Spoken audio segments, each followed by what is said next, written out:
Well, I don't think anyone. There we go. And now everyone can hear us. Look, J-Max there. Callan's on my screen too. That's okay. I'll take the. I'm seeing double. I don't know if this is a good thing or a bad thing. I'll take the compliment there. That's okay. you clean up nice. What's that? I know. Man. Anyway, joined tonight by Crispy Bacon. What's going on tonight, brother? Not much. Glad to be back on, and it's going to be a fun show. That's right. By the way, you're watching the season premiere of the Four Bros radio show here on 9/11. Kind of a weird day for us to start it, but it's a Monday, and we do Monday and Friday. And so, hey, we wanted to have a full week of NFL stuff to go. We got a special guest tonight. We'll get to that in a minute. Down under me. Under me is the one, the only Sarge. How's it going tonight, brother? Doing good. Enjoying the gun. I hope you guys are enjoying the gun show because they're out. We love the gun show, man. We love it. Yeah, I'm just not. I had to put them away because we're live on camera. So yeah.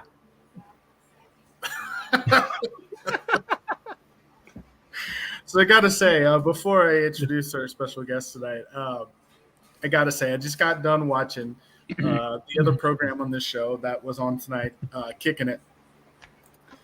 And at first I watched it and I was always surprised at things that a certain person would say, and nothing just surprises me anymore. By the way, Sarge, I have to ask you a question before we get to our special guest. Yeah. Do you know that the movie Major League, is about two Asian people that come to America and try out for a baseball team?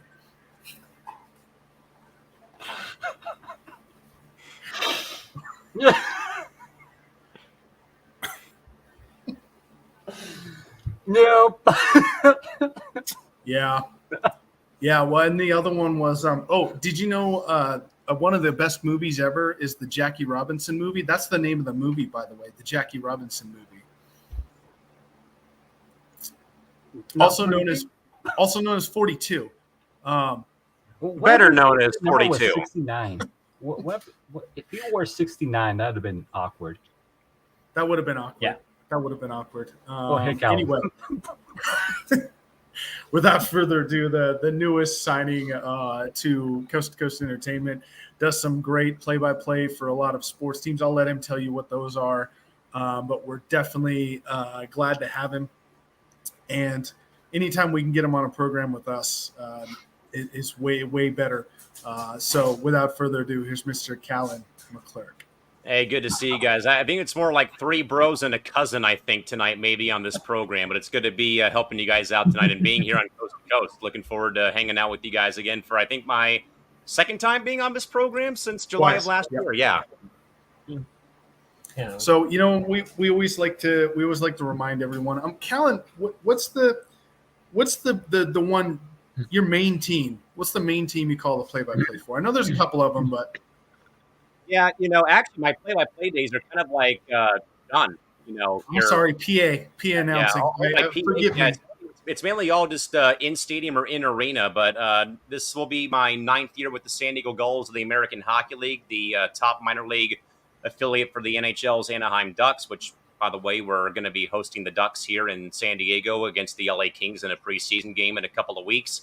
Right. And then the University of San Diego for Division I athletics and the San Diego Sockers of the Major Arena Soccer League for what will be year 11 coming up in December. All right.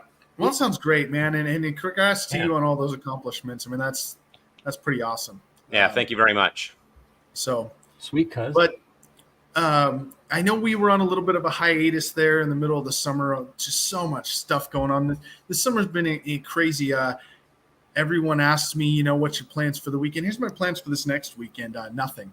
I'm Sleep. going to watch some football. So there was one point during the summer, and I'm sure Sarge, you would know how this feels. But there was at one point during the summer where Jennifer and myself spent 6 days together out of 52.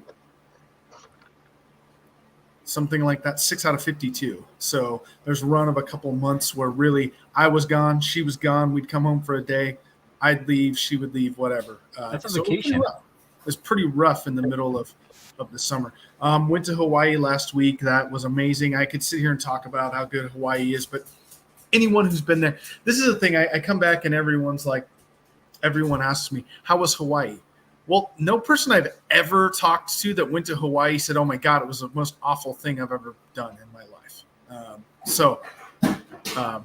Maybe Sarge, because he has to work when he goes there, it's maybe not so exciting to be in Hawaii. But when you Navy, I know, but when you're going on vacation, it's awesome. So, but things settled down. We're back in the new season. We had a whole week of NFL games this weekend. So we'll get to that. Baseball. We will talk baseball because I could talk baseball all day. And I don't know about you guys, but baseball is. I grew up with baseball, and baseball is the end all be all for me. Just because I grew up loving baseball. right there with you. And that would honestly be my dream. I got to say that. I know that I'm doing the play-by-play and all the stuff for the Cougars, but I will tell you that if I ever got to do anything for a baseball team, that's like the ultimate goal right there, to get into doing something for baseball. So, and a little known fact, you guys on this show probably know it. Callan probably knows this, but another passion of mine is actually hockey. I really, really enjoy hockey. Let's go. Love to hear that. I mean, football's great. Football's king. I mean, we can't deny that the NFL is – when the NFL's on, everyone – I mean, the ratings are through the roof, and we get that. So the NFL, you're going to like that. I'm not an NBA guy. I'm not a big basketball guy. March Madness, I like watching March Madness. Yeah, definitely. I say football's more action-packed than – That's – yeah. So but baseball, I'm a baseball guy. I love it. First sport I love. But it's more like a chess match because it's not for sure. So, I'm even starting to see it repping the Summertime Brews for the slow pitch softball league here. Anyway, Sweet. we're even starting to see it there. Like I saw it tonight. Situations. You got a guy on third, and there's one out. We walk the next person to put him on first so that you can get a double play second to first and in the inning without a run scoring. Smart man. So, I mean, you're even seeing that now. That's all I'm saying. In softball, it's all about a strategy. It's not just go out there and try to kill the ball. I just focus on my bat flip now. So, right. Yeah, I got this. Fun. I played in a World League game, actually tournament over the summer, and it's pretty funny how all the years of experience I have in baseball and softball, and you get guys that pitch you inside and you pull it down third and then they throw it outside so you hit it to right. I've done that so many times. And then you step up to the plate and they're like asking their coach where they should throw the ball. And they're like, it doesn't matter. He's going to hit it wherever you throw the ball. And it's all learning part of the game. Exactly. So, hey, Chris, quick question before we get into the sports side of stuff. Chris, how's the dating life going? Yeah. Not too good. So I haven't done much. Still haven't done much. No. I mean, get yourself out there. Still Ladies, searching. Single and ready to mingle. I mean, he's. That's what we should do. Hey, dating show. You know what you need to find, Chris? We will do a dating show, Sarge. But Chris, you know what we need to find you? We need to find you a lady who loves the Dallas Cowboys. You know why? There's only stuck in a closet. Because she doesn't care if you bring her a ring or not. Well, careful. Careful, she might be on drugs because the white stuff might take them right to the goal line. But yeah, So I'm just saying, she won't care if you buy a ring. Messero's trying to come on. I don't know what the hell he's doing.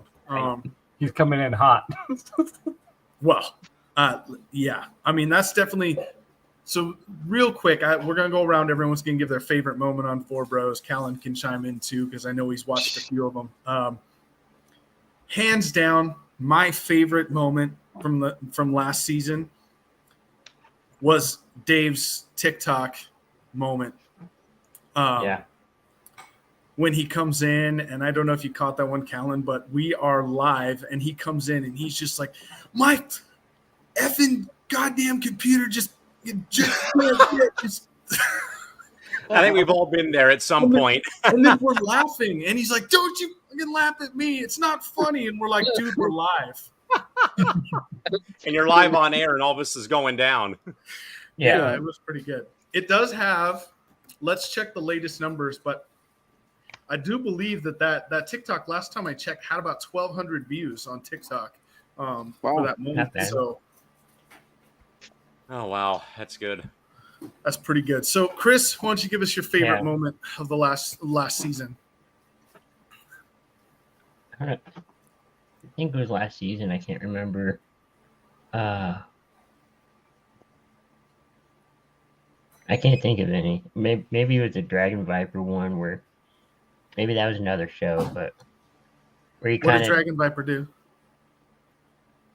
did the Jerry Rice. Thought he was a I mean, that was on a different show, but that was still fun. Yeah. And we all make fun of Dragon Viper all the time for it. It's just so easy. Right. I don't know. There's another certain person in the chat box who we enjoy making fun of too. You know, but for sure. I'm sorry, Nate. We'll make fun of you. No, it's not him. It's the guy commenting below him right now.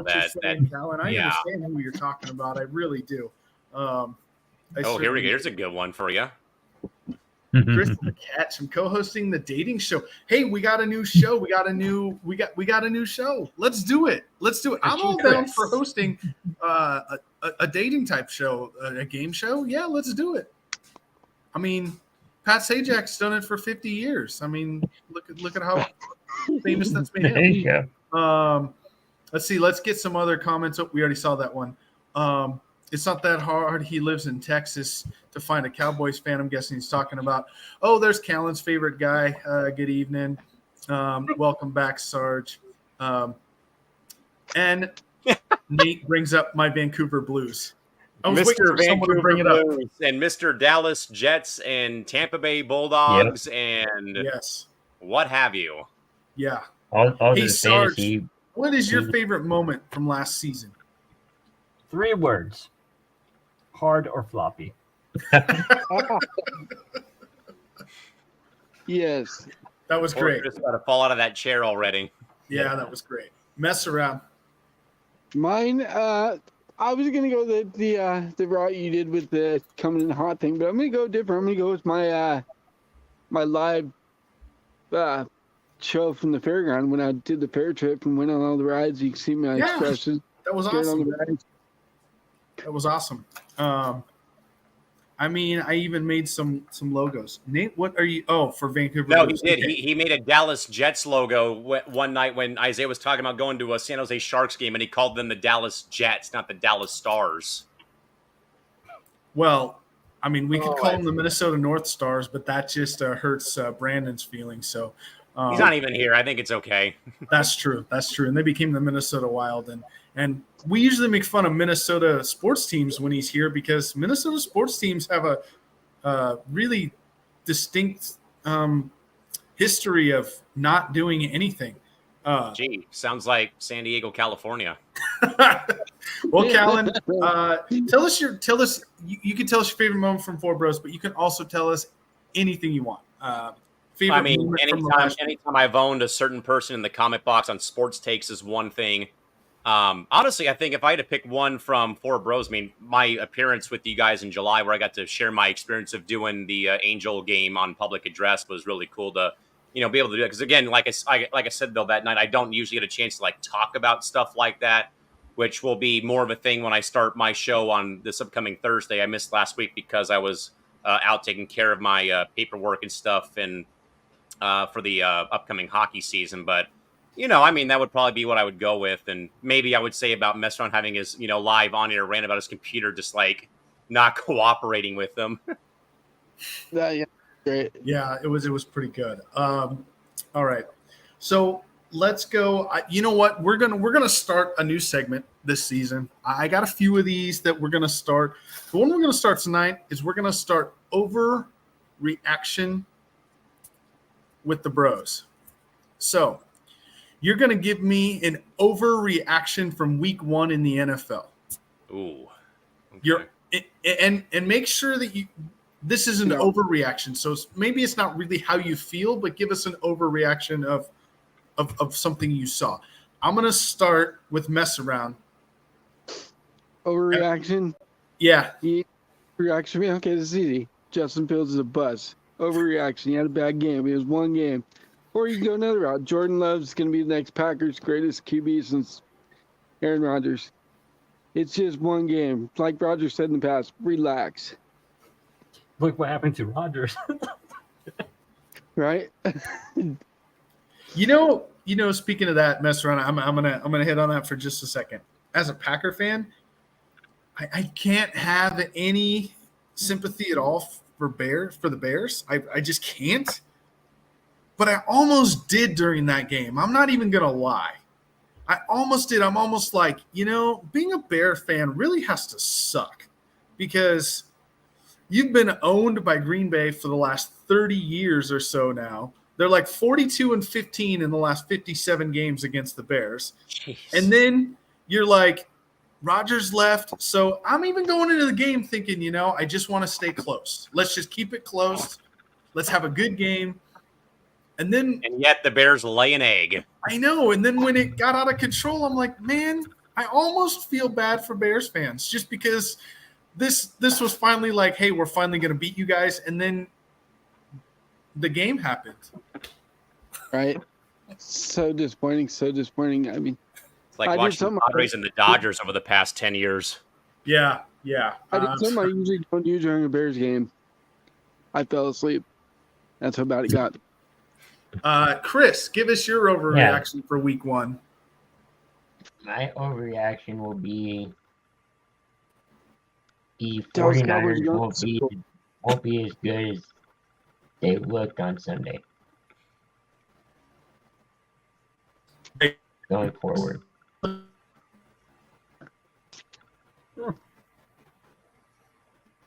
Fair. Yeah, that's fair. I mean, that's definitely fair. And J-Mac, I mean, he's still has a priceless look on his face, or he's stoned or something. I don't know. Sarge. My overreaction. How about them Cowboys? That's my overreaction right now. All right. There's other defense. Let's all listen to what our special guest has to say. Callan. I think if I was to go overreaction is Joe Burrow not being worth the new contract. Played in terrible weather on Sunday, career lows in a lot of those categories. Like Messround said about, his overreaction. It's one game. Chill. Yeah. He's going to be fine. Yeah.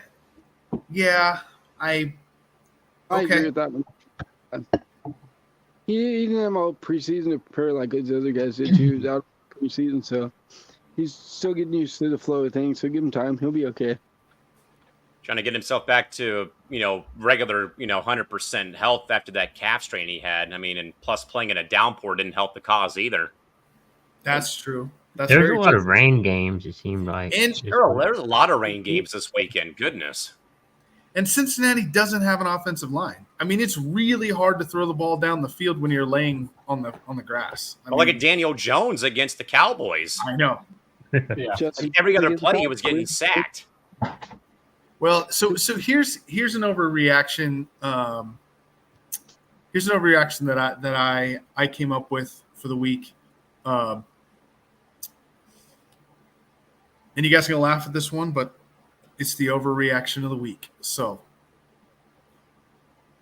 the Atlanta Falcons are going to take the NFC this year. Mm-hmm. Mm, Well, Ooh. they might win that division because of how bad it is, but I don't Yes. know about that. hey, now Hey, the NFC South and the AFC South. I mean, the worst. They're Who both wants to bad. win more? Folks. Jacksonville's going to win the AFC South. Tell me another team that's going to compete with them this year. Nobody. Nobody. And they're probably only going to win 9 or 10 games. I'm not saying they're going to win it by winning 12 or 13. They're going to win 9 or 10, and they're going to win. I want the another division. team to win the division title with a losing record. Let's go. Right? Because remember, we went to 17 games, so that wouldn't happen. And yet, it still happens. Or happened. Yeah, it still happens. All right, let's get to Isaiah's comments. I don't want to, but it's part of the show. It's okay. so. I'm gonna block him after you read his commentary. So go for it.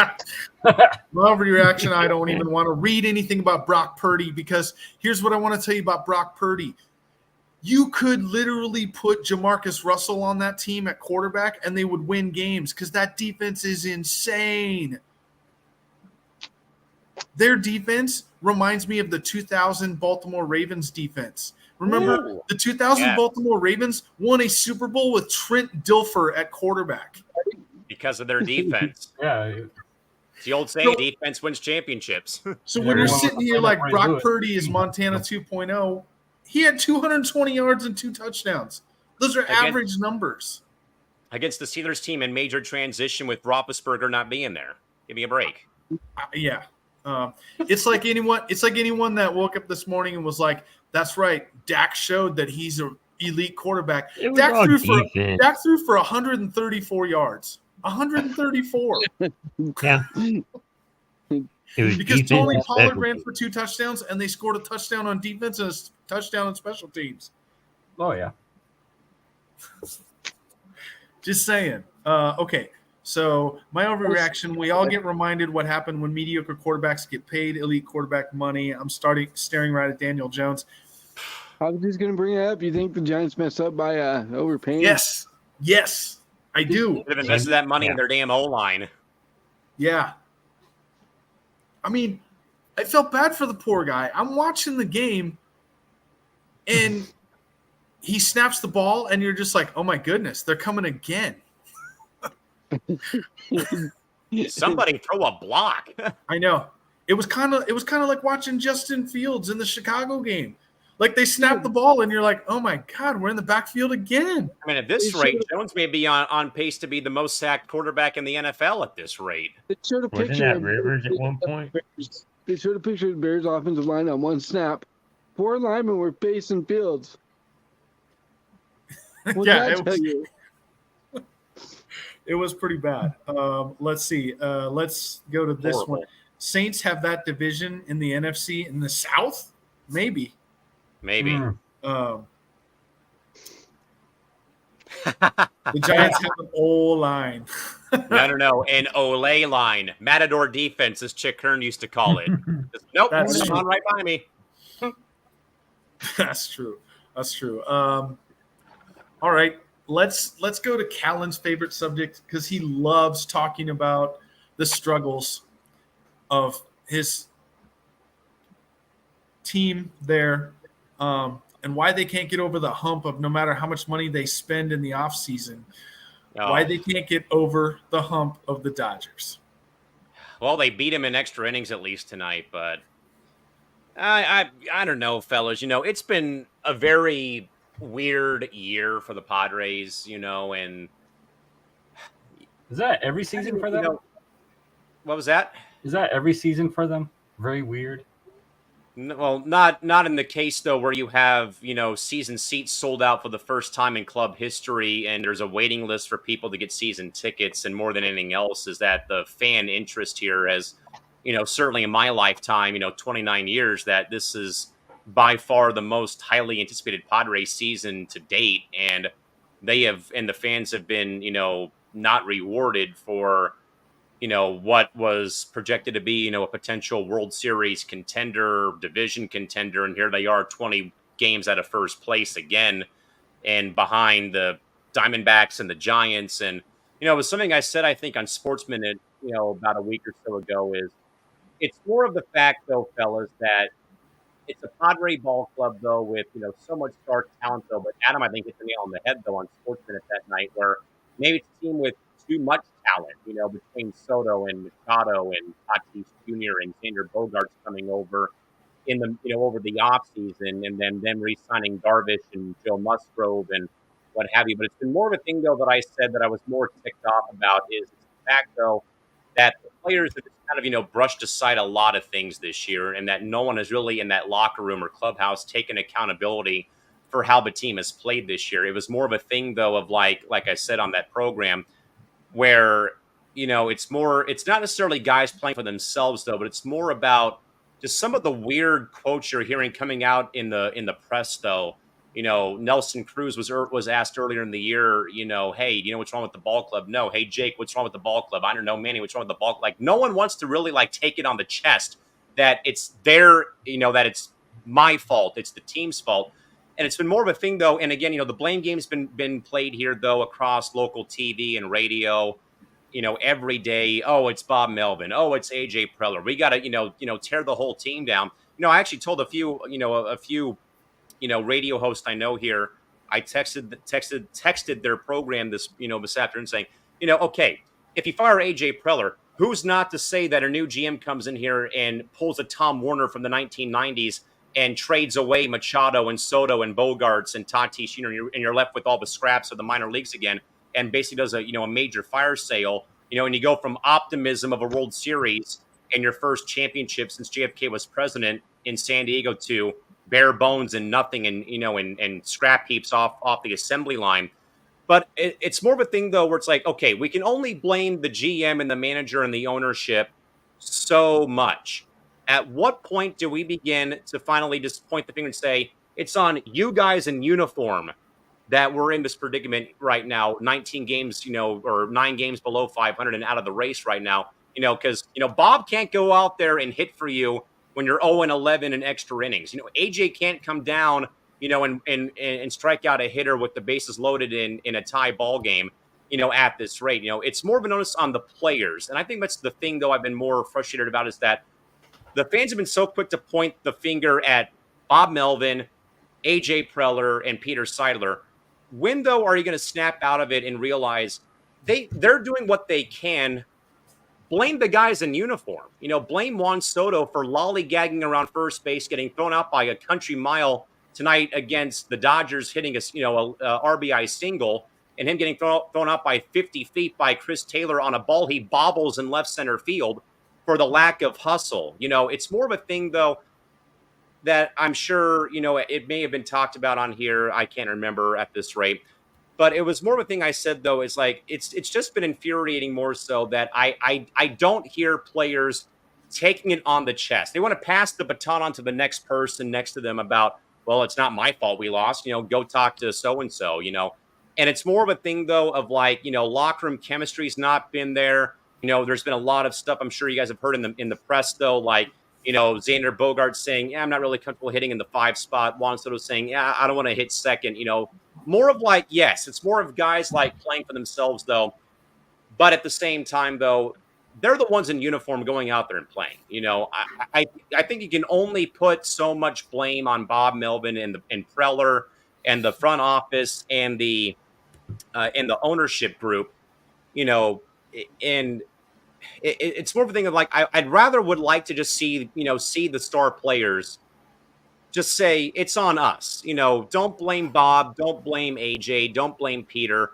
We as a club had to be and have to be better, over the course of a season. And again, there has been a lot of, just oddball remarks made, a lot of, just weird dialogue coming out of a major league clubhouse that I would never think you would hear, coming out of a major league locker room. And it's more of a thing, though, of there's been a huge increase in players only meetings. There has been several times where Bob Melvin has just been completely dumbfounded in post-game interviews, trying to just wrap his head around how do you guys lose in this kind of fashion? For example, blowing a 7-0 lead to the Dodgers at home, and they got absolutely walloped 17-7 in this game at Petco, where they gave up 9 runs in 1 inning. So it's a multitude of factors, but it's more of I don't want to blame Bob Melvin. I don't want to blame AJ Preller. I don't want to blame Peter Seiler. I blame the roster for not, getting their heads out of their rear and actually taking accountability for how they played this year instead of just passing it on to the next person or being very dismissive to the media. We're like, yeah, we just quit tonight. Maybe we'll get him tomorrow. We just, it's the same recycled, material that they've been using over and over and over again. Injuries haven't really helped either with Darvish and Joe going down and, and Manny Machado's gutting through playing with tennis elbow right now. Like he may need to have surgery. They've been talking about, but if there is any small positives, and there's not really a lot here in San Diego, is Ha-Sung Kim has played a very great, second base or short this year. Fernando's looked really good despite, just him coming off the surgeries and the offseason full of, suspensions and stuff. But, you can tell he's still kind of knocking the rust off, even though we're this late into September. But, it's really hard to use one word, but I would say it's a major disappointing letdown of a year with so much optimism and so much promise, I would say, for a Padre ball club that, again, guys, has really not been felt here since the 98 club went to the World Series and lost to the Yankees that year. But, at this rate, you just kind of write out the ship. You hope that these guys, don't get hurt. If you start shutting down star players, shut them down.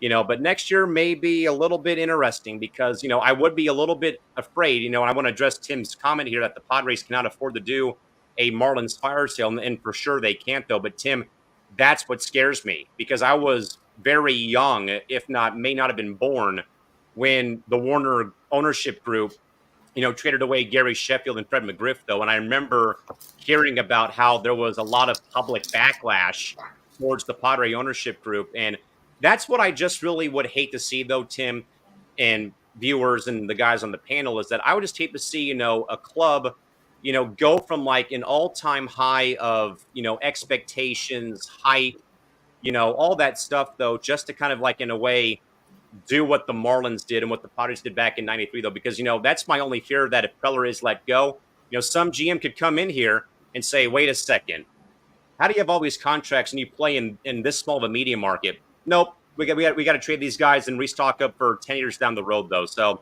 J-Mac, back to you, man. But geez, it's been very hard to really pinpoint where things have gone wrong in San Diego, and you just kind of hope that you can run up the ship and at least maybe build some sort of momentum for next season. But at this rate, yikes.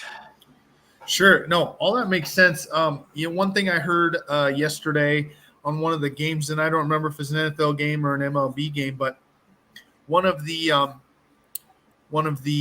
play-by-play guys was saying how you get to a certain point with a franchise where you lose year after year after year, it really wears on you mentally. And yes. So then mentally you have to think, instead of hoping we're going to have a good year, you have to be confident in the fact that you're going to have a good year, or you're going to win a game. Poles. What's that? That was Ryan Poles who said that about the Bears. Yeah. And so it's just kind of where you have to go. It's your mindset. Mess around. I was looking at the standings today in Major League Baseball, and dude, the White Sox suck. They do suck. There was no other way. There was no other way kindly to put that. I tried to find another way to break that to you, but they are awful. What a mess. They can't even fight. Well, it's like AJ Przinsky said. They asked him what was wrong with the team, and he said the roster is poorly constructed. And he's not wrong. No, he's not. He's not wrong whatsoever, And here, the White Sox, I think, mess around were billed as, they were almost like the Padres. I feel like they were billed as contenders within the last 3 years, and how the mighty have fallen, and with the Padres and even the White Sox, and we still have to play each other in October for no damn reason because that's just how the new schedule works out. Right? Yeah, it's crazy to me. Sarge, what's your take on the Mariners? I don't know. It's called for blood pressure medicine. That's what they're calling for right now. Because they had a great July and August, and I said they're going to sink in September, and guess what they have? They sunk and they lost to the Angels 8-5 in 11 innings already. So I can still see the Mariners pulling off a wild card, but pulling off the West, no, they couldn't hold that because they still have Texas coming up and Astros coming up, and they didn't do very well against Athletics last time they played against Athletics. So I do see a small playoff run for the Mariners, but if they don't make it, I still would say, yeah, they don't deserve it. So that's where I'm at for the Mariners. Hey, Chris, then we come to the Yeah. Rangers. But before we get Yep. to your Rangers, I'm going to remind you of something you said on one of our other shows on deck before the season started. Your World Series prediction. Do you remember what two teams you picked to be in the World Series? They're both eliminated, but yes, Washington and Kansas City, I believe. Washington and Kansas City. By the way, with the A's winning today, Kansas City is now the worst team in baseball. Record Are they 44 and 101 now? 44 and 101. Ooh. Ouch. That's not good. Chris, let's get to your Yeah. Rangers. One more thing about your Rangers before you get there. I wonder how Jacob deGrom feels about the fact that he pitched just as many innings as his pitching coach, Greg Maddux, did this year. Just wondering. Yeah, it wasn't a good start. Actually, there wasn't really a start, I guess, but we'll just see how it goes next year. I'm hoping they can make the playoffs. Looks like it's going to be a wild card. They're hoping for a division win, but I mean, it could still happen, but most likely they'll get in with the wild card. And I'll be at that Seattle game coming up in a couple weeks. I get it, but that Seattle series is going to be a big series, no doubt. But It I will. will give you one thing. When they went out and signed these guys, I was like, okay, those guys are washed and they're not good anymore. They've made believers out of me this year. That's all I'm saying. Corey Seager, like they went and got Seager, and I'm like, why would you sign that guy? He hasn't been good in a couple of years. And then he Simeon, comes in, John Gray. yeah. Seager's been good. The other guy, second baseman, Simeon.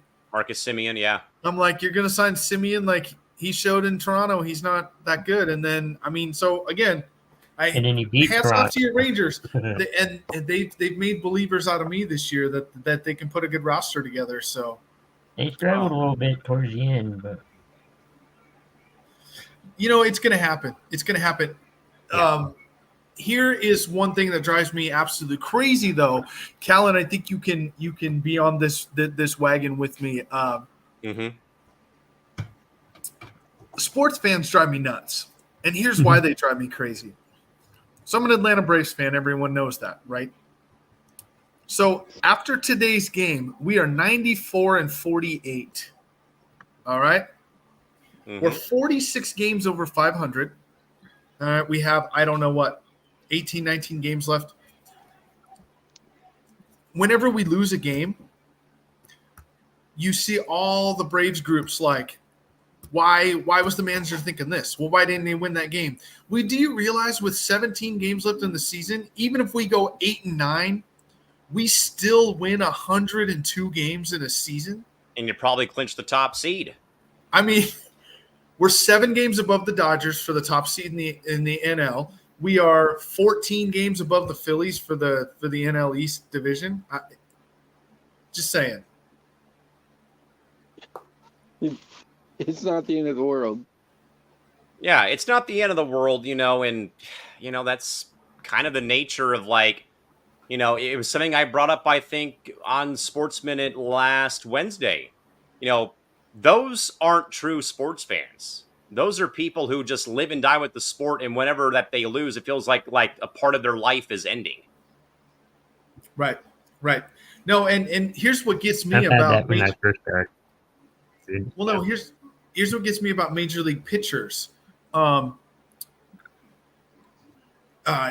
who pays attention to sport, the stats in baseball, understand that if you pitch 6 innings and give up 3 runs or less, that's considered a quality start, right? Yes. So if you give up 3 runs for every 6 innings, that gives you an ERA of 4.50.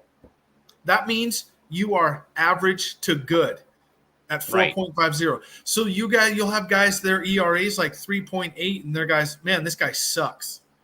They're like, that's 70%, that's 70 points better than an average pitcher. I mean, come on, just think of the fact that the NL frontrunner for ERA is probably not even going to be in a Padre uniform next season because he's a free agent. Right. And he might win it, leading the league in walks too. Yeah. Like, come on now. Yeah, no. And so here's the last thing on baseball. I'm going to get everyone's just a quick thought. Do you miss the days when hits, walks, not striking out a lot? Callan, I think you know the kind of player I'm going with this. A Tony Gwynn type that hit for average, got hits, was on base, scored runs. Or do you like the current game of baseball where you have, a guy like Joey Gallo whose batting average is 172. He struck out 164 times this year, but he has hit 28 home runs.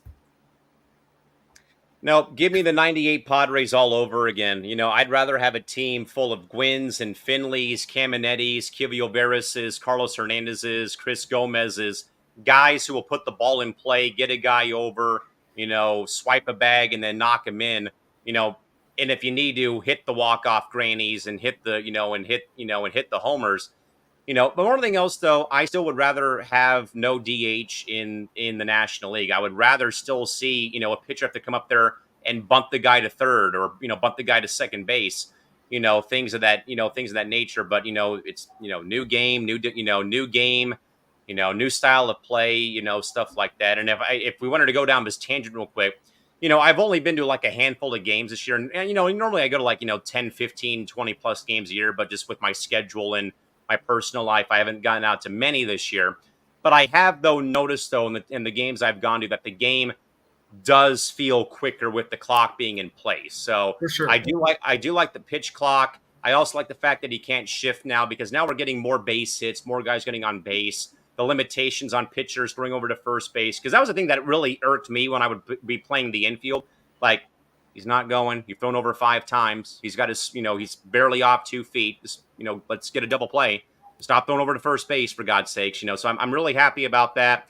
I still don't want a bit more clarity on the violations in regards to when the clock expires on the batter or the hitter, because we've had a few of those weird, weird halts of play. Then the umpire will tap the wrist and call for a violation.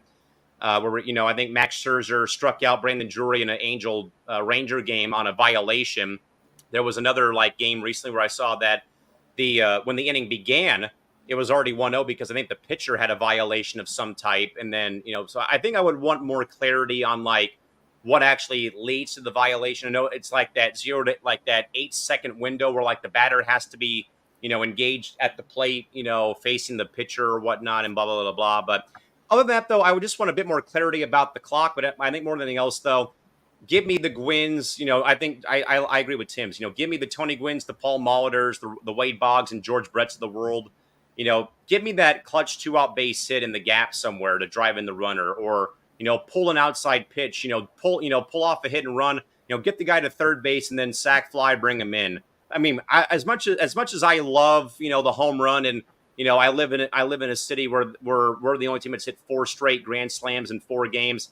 They're great, but they're bonuses. Get the for sure run in. Quit being greedy and quit swinging out of your shoes. I agree with that. For the record, I wanted to bring this up with Callan here, and like you said, you missed the Tony Gwynns. So Kyle Schwarber for the Phillies struck out twice tonight. He's now struck out 185 times this year. But yeah, but yet he's got 30 homers. Big deal. I care more about the strikeout number being what it is. The home runs are great. Give me a guy who can get on base, maybe swipe a bag, and then knock him in. Just saying, 185 strikeouts this season. Tony Gwynn struck out 181 times from 1991 to 1998. Yeah, I know. That guy was crazy. They say Pete Rose is the greatest hitter of all time, but I always respected Tony Gwynn for how he could see the ball and hit the ball. the guy was unreal. I think his career batting average with an 0-2 count was like 306. It was crazy. I mean, his lifetime is 338, and of course he had the famed 394 season. It's so famous here that they made a beer named after the 394 season in '94, and things like that. And I agree. I'd rather would have Rose, a team full of Roses, Gwynns. I would go along with even a Rod Carew. Two guys I would love to have been able to see play was Carew and Rose for sure.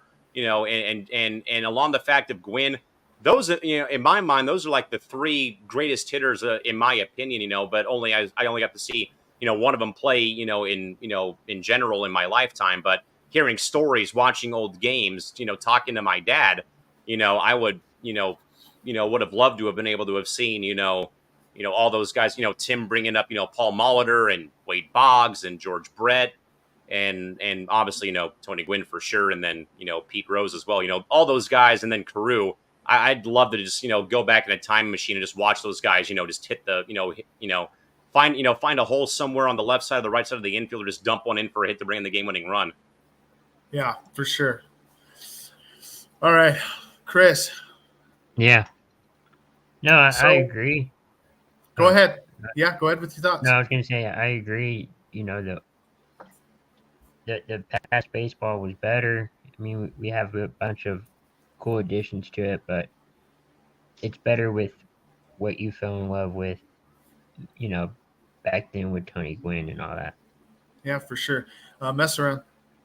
It was said during the Bears game, they brought up an interesting point. Like, batting average has gone the way of, like, completion percentage in the NFL. It doesn't matter anymore. People don't care about batting average or completion percentage as long as you're putting up stats like yards and touchdowns.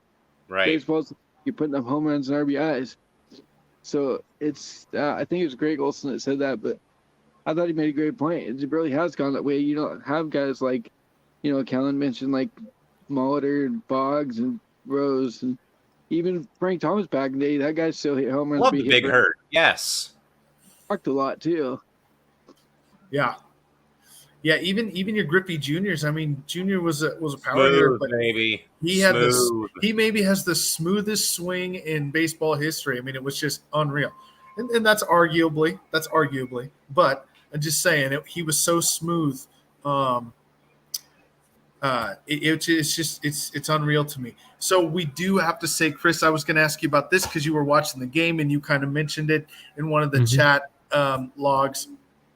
What happened with Rodgers tonight on Monday Night Football in his debut with the Jets? Yeah, it looked like there's some reports that he tore his Achilles. That's not confirmed yet, but it's looking like it from multiple reports. He did an X-ray. It's negative, but I think he's going to do an MRI tomorrow. Sure. As much as I hate the guy, as much as I hate Aaron Rodgers, we all know how much I hate the dude. I still feel bad for him. His debut, and he only gets 4 snaps. I know. He forced his way out of Green Bay, follows in Favre's footsteps, goes to the Jets, and he gets 4 plays, and he's probably done for the year. I bet New York fans aren't happy, Joanne. I bet you they're not happy because this was supposed to be their year. This was supposed to be the year that the Jets finally put it all together because all they needed was a quarterback. And now they're stuck with Zach Wilson again, whose only claim to fame is the fact that he's got a hot mom. His mom's more famous than he is. Just saying. Callan, any thoughts on that situation?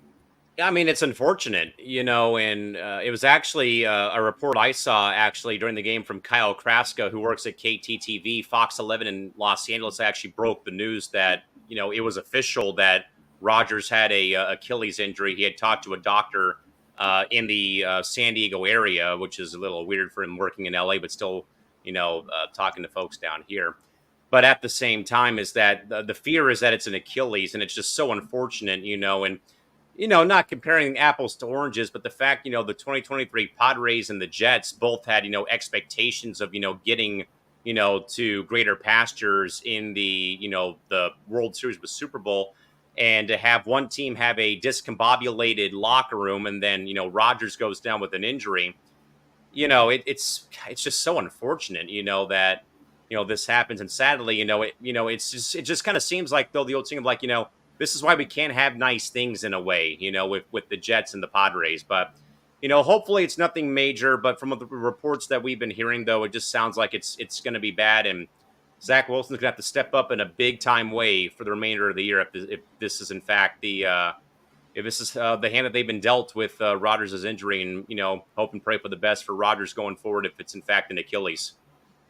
All right. Last thing on that, Tim Hendricks says, congrats to the Pack on their new draft pick because Rodgers won't play 65% of the snaps. And that was a conditional draft pick where if he didn't play 65% of the snaps, they get the Jets' first-round pick next year. So that's a steal at this rate. It's a steal at this point. So I kind of want to bring up a touchy subject, and I don't want to spend a lot of time on it, but I wanted to tell you something that happened when I went to the Dodgers game against the Braves in LA. I ran into another Braves fan who works for the state of Mississippi, and he works in a high-ranking position as far as where the funds go, welfare funds and things like that. And so he's a Packer fan because he's from Mississippi, and that's where Favre is from, all of that. We got on that subject, and I asked him, what do you think the truth is about the entire situation? And he said he couldn't really talk about it because, of course, there's NDAs and all of that that are in. But he said what he can say is there have been 14 people indicted on federal racketeering charges. Brett Favre is not one of those. So his point was, if he had more to do with it than what he's saying he had to do with it, he would have been part of that 14-person indictment for sure with the federal government.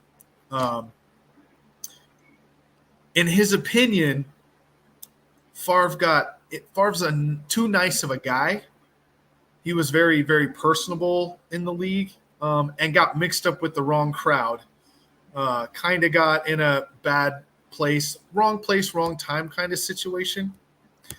And not excusing the behavior, because if he knew those funds were coming from where they shouldn't have been coming from for that, then he was in the wrong also. But indictments have been done. He wasn't part of the indictment.